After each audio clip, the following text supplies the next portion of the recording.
Alright, so jom kita pergi dekat sales variance dulu. Ni kita akan explain pasal teori part je lah.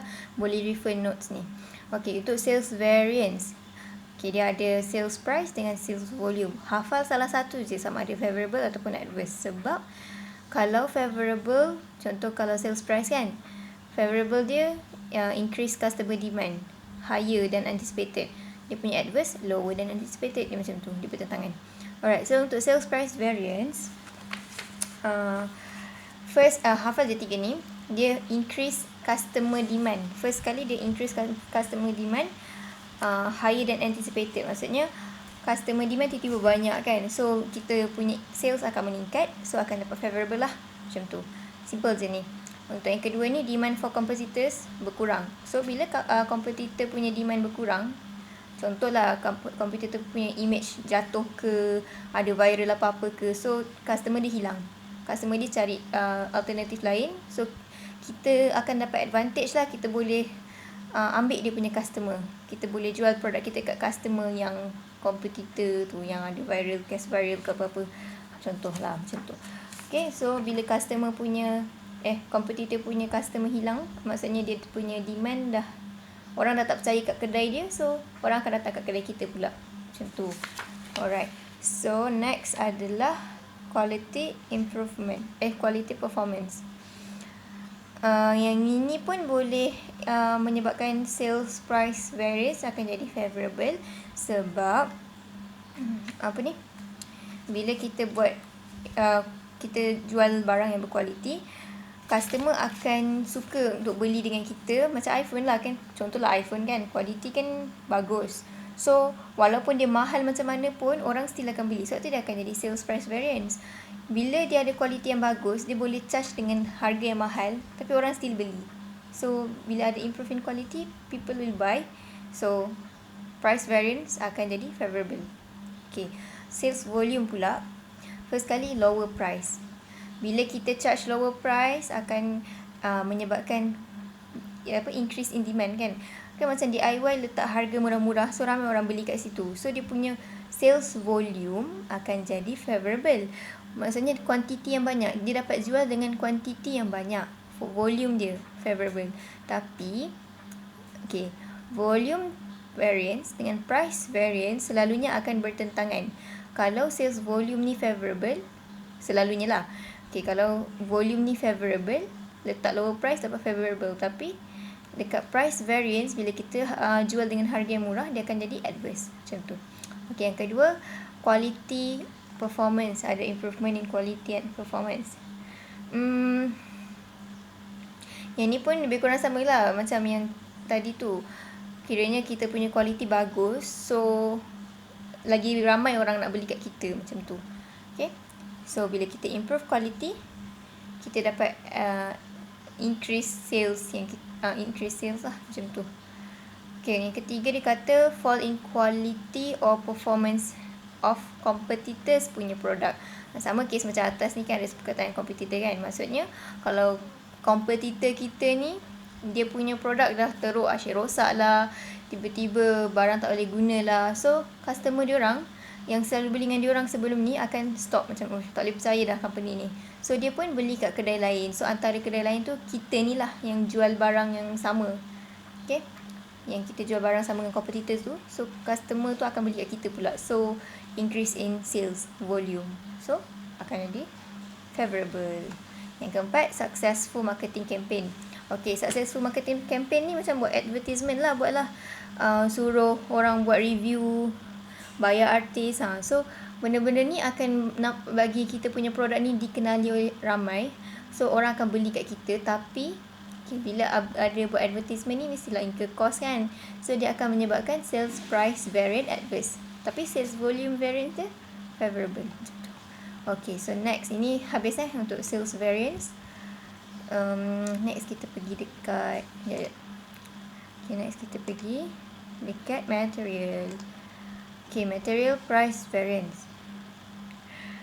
Untuk material price, dia akan jadi favorable kalau kita guna kualiti yang rendah. Kualiti yang tak berapa nak kualiti sangat, maksudnya poor lah kan. Poor quality means bila kualiti kita rendah, kualiti tak berapa nak tip-top, so kos yang incur akan jadi rendah.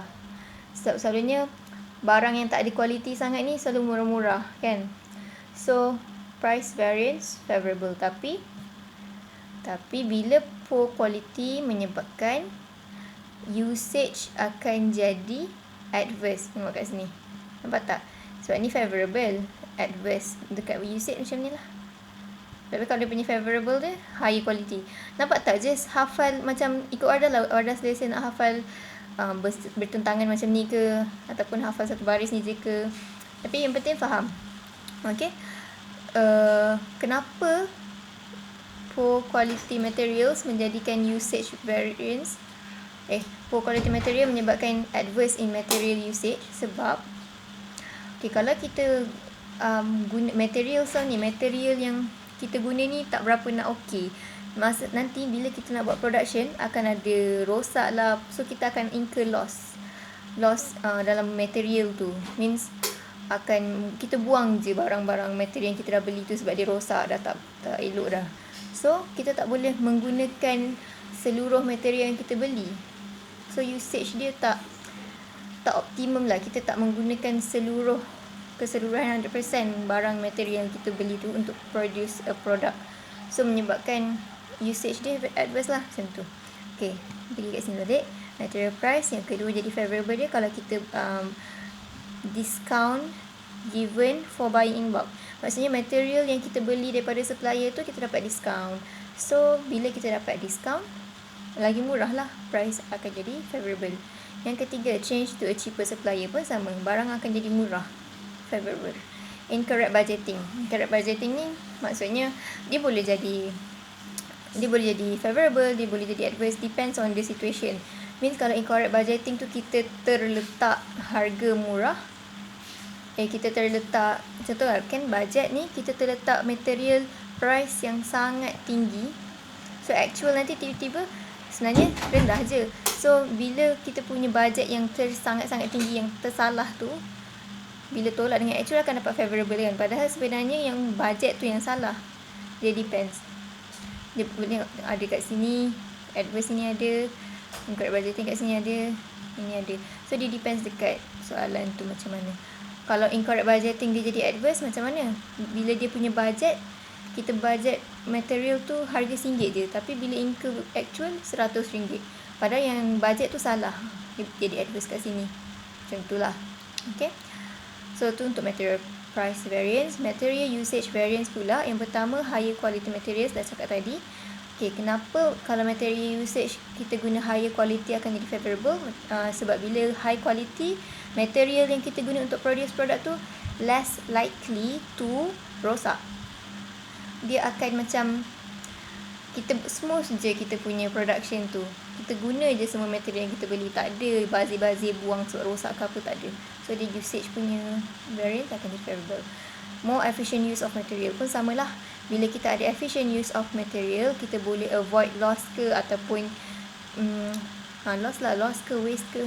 Bila kita avoid loss tu, maksudnya kita menggunakan material dengan sebaik-baiknya, full usage of material. So akan menyebabkan favorable in material usage variance macam tu. Yang ketiga, change in product specification. Okay, dia boleh jadi favorable, dia boleh jadi adverse. Change in product specification ni contoh, maksudnya contohlah kerusi yang kita buat kan. Kita mula-mula buat kerusi ada cushion. Lepas tu kita nak change dekat produk punya specification tu, tak nak ada cushion pula. Macam tu.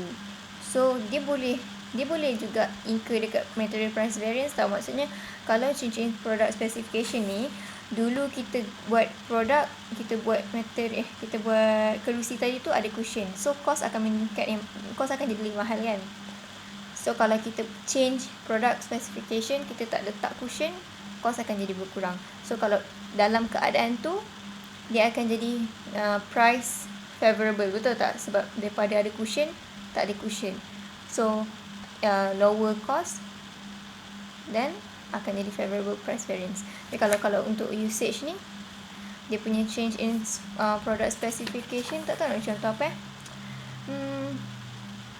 dia tak sure nak contoh apa, tapi ini depends tau untuk situation tu. Kena hati-hati sikit kat sini. Tak sure nak bagi contoh apa. Tak apalah Ni incorrect budgeting. Sama macam tadi dah cakap. Okay, next kita pergi dekat labor variance. Pun ada dua, rate dengan efficiency. Kalau labor rate, dia punya favorable lower skill staff. Sebab apa? Sebab bila kita guna lower skill staff, kita bayar dia biasa-biasa je, harga minimum wage je. Contohlah kalau kita minta orang profesional yang betul-betul bidang dia buat kerja dengan budak-budak lepas SPM buat kerja. Sebab SPM kan murah kan kita bayar. Macam itulah. Okay. Kalau tengok kat sini, lower skill staff ni, dia favorable dekat labor rate variance. Tapi dia akan jadi adverse dekat efficiency variance. Sebab bila kita cakap pasal efficiency variance, lower skill staff ni dia tak pandai sangat. So bila dia tak pandai sangat, dia boleh macam tersalah buat. Lepas tu bila tersalah buat, barang-barang tu akan jadi macam rosak kan. Tak boleh nak jual sebab rosak. So akan incur loss lah kat situ. So bila ada loss dekat production tu, dia akan jadi adverse in labor efficiency. Lepas tu macam production kita tu tak smooth. Ada je masalah. Setiap hari ada je tersalah buat ni lah, tersalah buat tu lah. So labor efficiency untuk labor tu akan jadi adverse. Itulah yang kita faham. Okay, yang kedua untuk labor rate, cut in overtime bonus. Sebab apa? Sebab kalau bonus kan cost kan. Kalau kita kurangkan cost, so labor rate akan jadi berkurang lah. Labor rate akan jadi favorable lah sebab cost dia berkurang. Incorrect budgeting pun sama macam tadi. Okay, untuk labor efficiency, higher skill staff. Ini samalah dengan lower skill staff ni. Dia reason yang sama. Kenapa efficiency guna high skill staff jadi lebih favorable? Kenapa jadi macam tu? Kejap. Kenapa higher skill staff akan dapat favorable in efficiency? Sebab higher skill staff ni dia tahu, dia dah berpengalaman. So bila dia buat kerja tak incur loss. Dia buat kerja tak ada sikit-sikit tanya manager ke. So smooth je kita punya production. So dia akan dapat favorable in labor efficiency. Okay, so untuk skill staff, higher skill staff, lower skill staff ni reason yang sama. Dia tukar-tukar tempat je. Depends on situation. Kejap-kejap dia jadi favorable rate, kejap-kejap jadi favorable efficiency. So kena tengok soalan tu macam mana. Okay, yang kedua, improve staff motivation. Okay, sebab apa? Kalau kita improve staff motivation, contoh macam mana nak improve? Kita bagi naikkan gaji ke, so dia orang lagi suka nak kerja dengan kita. Ataupun kita bagi dia cuti ke. Macam kalau public holiday cuti, kan ada setengah company yang public holiday pun tak cuti kan. So bila tak ada cuti, staff motivation akan jadi merudum. So kalau kita improve staff motivation, diorang akan lagi suka untuk bekerja. So diorang akan buat kerja tu bersungguh-sungguh. So tak adalah macam dia reason yang sama. Tak adalah loss ke, tak adalah wastage ke. Sebab semua pekerja buat kerja dengan bagus, dengan bersungguh-sungguh. Tapi kalau staff motivation tak ada, maksudnya pergi kerja dah kena marah dengan bos. Pergi kerja dah lah dapat gaji sikit, kerja banyak. So diorang akan stress. Diorang akan buat kerja pun macam dalam keadaan marah. So kadang-kadang dalam production tu akan incur rosak ke. Ataupun contohlah dengan dalam pekerjaan, dalam labor punya tempat tu, labor punya work in production process tu, dia akan incur lah. Sama reason je. Kita hafal satu je reason. Kalau staff motivation teruk, nanti dia akan buat kerja tak betul. Lepas tu akan incur loss, waste. Macam tu. So sebab tu lah akan jadi adverse dekat labor efficiency. Alright. So lagi satu ni incorrect budgeting. Sama je lah. Okay, lepas tu kalau perasan kita ada tulis kat sini, variable overhead dengan fixed overhead punya efficiency variance, dia akan guna reason yang sama juga. Sebab fixed overhead dengan variable overhead kan based on hours juga kan. So samalah dengan labor pun based on hours work. So dia punya reasoning sama. Tapi untuk variable dengan fixed overhead ni ada additional sikit kot. Jom kita pergi variable dulu. So tengok kat sini kan, Efficiency variance dia cakap as for labor efficiency. So kita explain tadi sama je. So kita just explain explain further untuk expenditure variance. Okay, expenditure variance for variable overhead dia akan jadi favorable kalau ada unexpected saving. Okay, kalau pasal expenditure ni senang je. Favorable dia kalau ada reduction in cost. Yang agak susahnya untuk efficiency, usage, volume variance, itu yang macam susah sikit. Tapi untuk expenditure ni ingat cost reduction akan dapat favorable. Tengok saving cost kan. Yang kedua, more economic use of service. Bila kita more economic use ni maksudnya kita macam beli banyak-banyak, so kita akan kurangkan cost per unit. Contohnya lah macam tu. Ataupun kita locate okay, so contohnya kita beli barang tu dengan banyak, ataupun yang tu je lah, dia banyak and then akan mengurangkan cost per unit. Itu economic use. So bila akan mengurangkan cost per unit, expenditure akan jadi favorable. Incorrect budgeting macam tadi lah. Okay, so itu je untuk variable overhead. Ini dia dah tercakap 2 kali pula ni. So next, last one, fixed overhead variance. Untuk efficiency,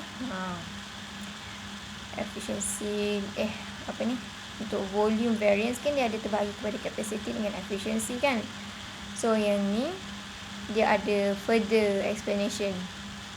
Memang dia cakap kat sini as for labor efficiency, memang untuk efficiency fixed overhead variance, tapi capacity dia ada further explanation. Nanti kita pergi. So kita pergi kat fixed overhead expenditure variance dulu. Expenditure adalah cost, so dia akan jadi favorable kalau dia ada decrease in price. Okay, itu je. Untuk volume, fixed overhead volume variance, dia akan jadi favorable kalau seasonal effects. Maksudnya bermusim. Musim salji, kalau kita jual barang-barang sejuk, barang-barang baju sejuk ke apa, okay, volume kita akan meningkat. So orang akan cari benda tu. Kalau musim raya, kita jual baju raya, kita punya sales akan meningkat. Increase in production volume means kita produce lagi banyak. So bila kita produce lagi banyak, so kita punya volume variance akan jadi favorable lah. Budget budget tolak actual. Okay, sekejap. Fixed overhead, nanti kita reverse balik dia punya formula. Dia lain sikit kan, dia bukan budget tolak actual. Okay, so ini kalau increase in production volume, so akan menyebabkan fixed overhead volume variance favorable. Increase in demand pun sama. Faham kan? Increase in demand. Kejap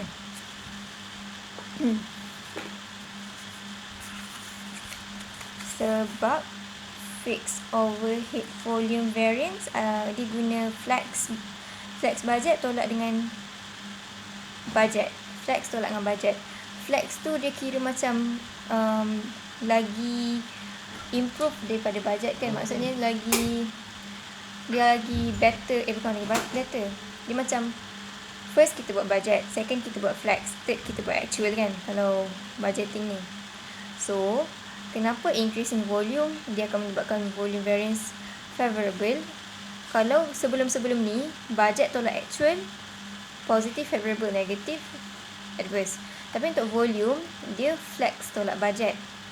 Means dia lebih kurang macam flex tu, kita nak fahamkan dia macam actual lah. Dia lebih kurang macam actual. Means macam mana? Dia selepas kita buat budget barulah incur flex. So increase in production volume, maksudnya dekat flex tu, bila kita dah flexkan budget tu, production volume kita akan increase. So bila increase in production volume dekat flex, masa kita flexkan tu, bila kita tolak dengan budgeted, akan dapat positif lah kan. Faham tak yang ni? So bila akan dapat positive figure, sebab tu dia favorable. Yang ni dia difference sikit. Sebab dia punya formula flex tolak budget. Yang kita cakap tadi lebih kurang macam actual tu jangan confuse tau. Tu kita just macam nak bagi tahu dia punya turutan je. Flex ni incur selepas budget. Kita cakap macam actual sebab actual tu incur selepas budget. Okay, jangan confuse. Sorry. So sebab increase in production volume,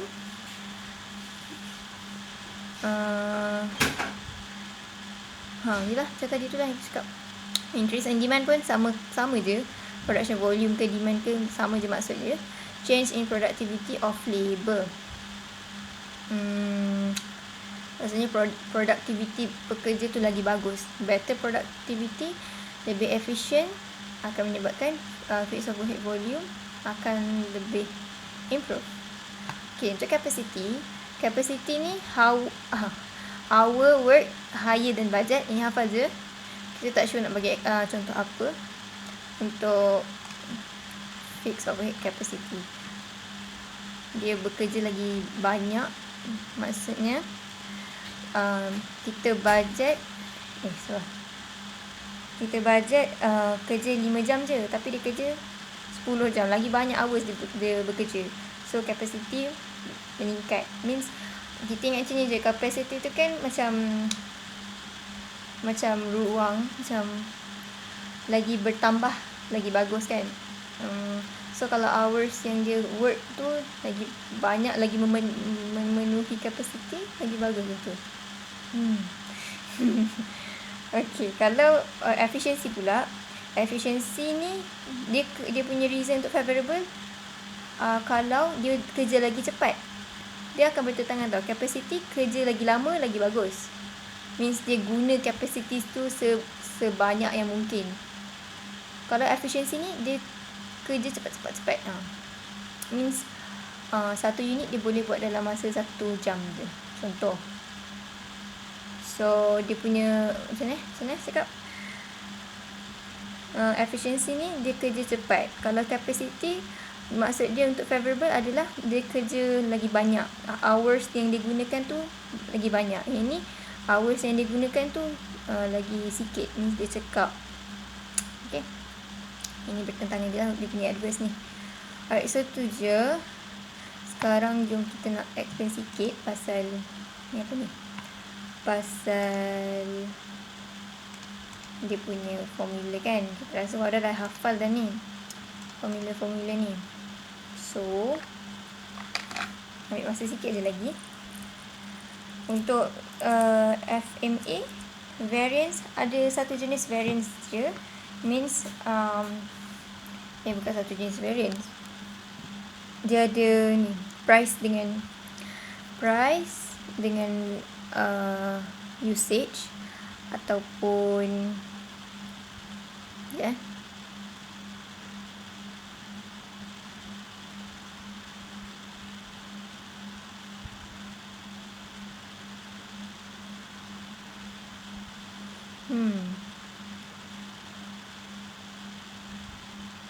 ni apa ni? Sorry tau.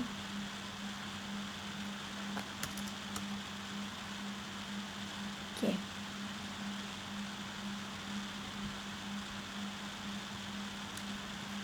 Okay, kita tadi start dengan sale.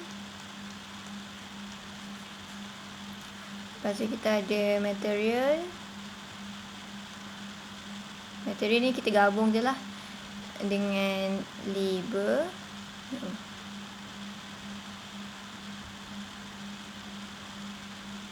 Dengan variable overhead punya variance.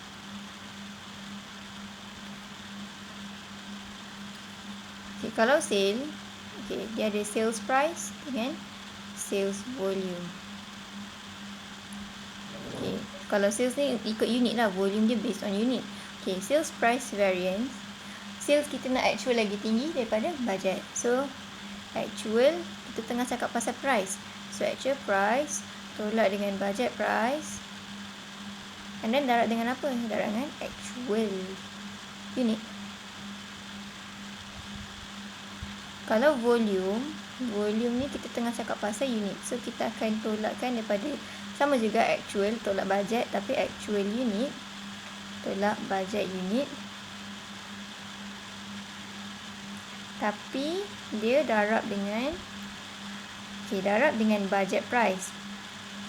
Dan budget price, tapi price ni adalah sama ada profit, budgeted profit ataupun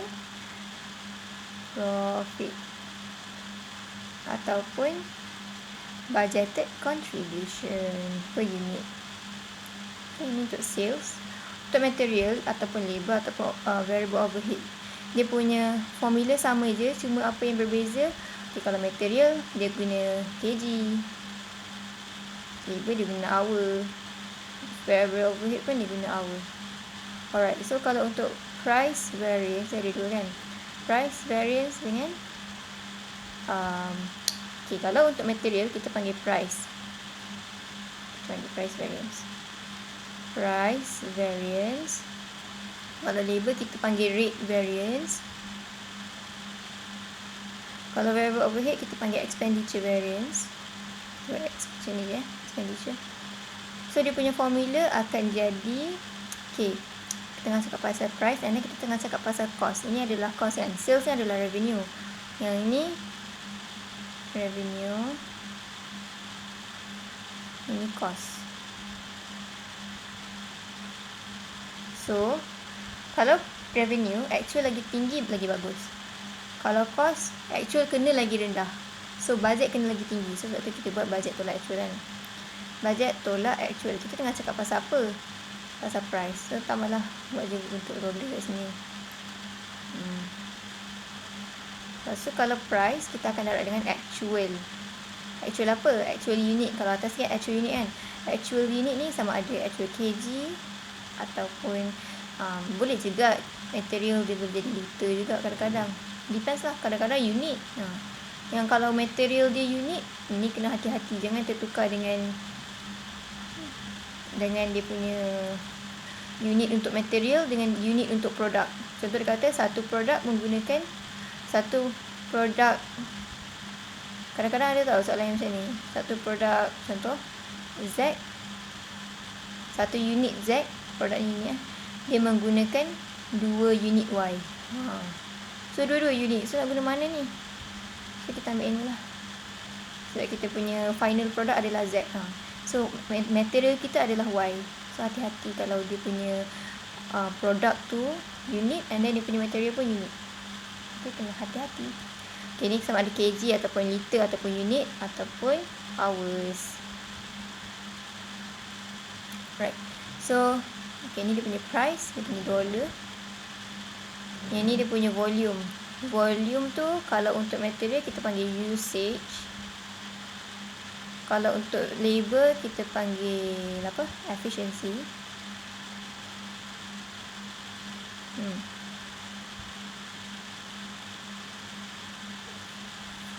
Variable overhead pun rasanya guna efficiency juga. Betul ke? Sekejap. Variable overhead. Ingat pula. Boleh skip 10 second forward.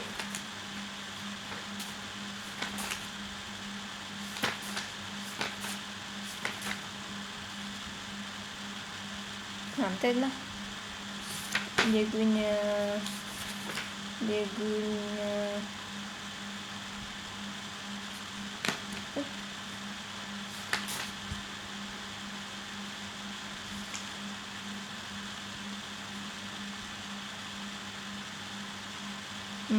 efficiency. So usage ataupun efficiency, dia punya formula apa? Sama juga, kita start dengan budget tolak actual.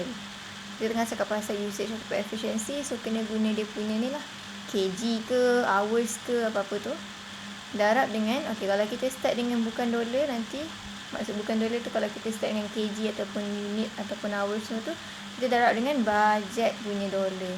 Okay.